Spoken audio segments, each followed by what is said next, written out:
প্রতিবন্ধকতা built in হয়ে গেছে ভিতরে। এর মধ্যে একটা হচ্ছে তার সাংগঠনিক কাঠামো। সাংগঠনিক কাঠামোর মধ্যে দেখেন, এই যে বললেন আপনি, উপজেলা পরিষদের মধ্যে 5টা কন্ট্রাডিকশন আছে।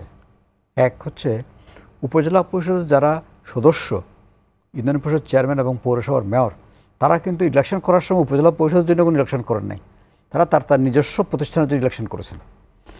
তারা যখন ইলেকশন করা হয়, উপজেলা আইনের মধ্যে বলা হচ্ছে তারা মেম্বার হবেন, তারা মেম্বার হয়ে এসছেন, উপজেলা পরিষদে তাদের কোনো আগ্রহ নাই, তারা আসছেন তার নিজের পরিষদের জন্য কিছু অর্থ এখান থেকে নিয়ে যাওয়ার জন্য।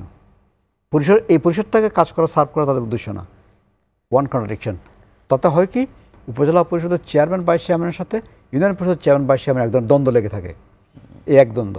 দ্বিতীয় দ্বন্দ্ব হচ্ছে উপজেলা পরিষদের 2জন ভাইস চেয়ারম্যান, তারা কিন্তু সমান কনস্টিটুয়েন্সিতে ইলেকশন করে ভাইস চেয়ারম্যান হন, চেয়ারম্যানও। তখন তারা মনে করে যে আমি চেয়ারম্যান থেকে কম কি। কিন্তু যখন গাড়ির সুবিধা, অন্যান্য সুবিধার প্রশ্ন আসে, তখন চেয়ারম্যানই এককভাবে এগুলো এনজয় করেন, তাদেরকে ওখানে কোনো দেওয়া হয় না, যার ফলে ভাইস চেয়ারম্যান চেয়ারম্যানদের একটা কন্ট্রাডিকশন সৃষ্টি হয়।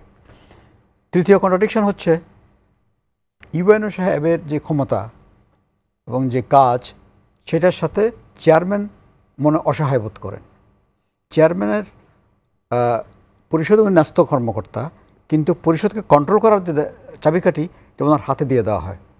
এটা নিয়ে কিন্তু উপজেলা পরিষদ চেয়ারম্যান অ্যাসোসিয়েশন যারা ছিল, তারা কিন্তু একটা আইনের সংস্কারের অনেকগুলো না, সেটাই বলছি। প্রথমত হচ্ছে সংস্কারের জন্য তো অনেকগুলো জিনিস আছে, কোর্টের রায়ও আছে, কিন্তু এই কন্ট্রাডিকশনটা রয়ে গেছে। আর একটা চতুর্থ কন্ট্রাডিকশন হচ্ছে উপজেলা পরিষদ বা উপজেলা পরিষদের চেয়ারম্যান ভার্সেস এমপি সাহেব।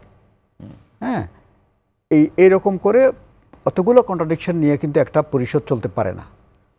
আর আরেকটা হচ্ছে যে এই আগের এরশাদের আমলের যে পরিষদ, সেই পরিষদের চেয়ারম্যান ছিল একজন, ভাইস চেয়ারম্যান ছিল না।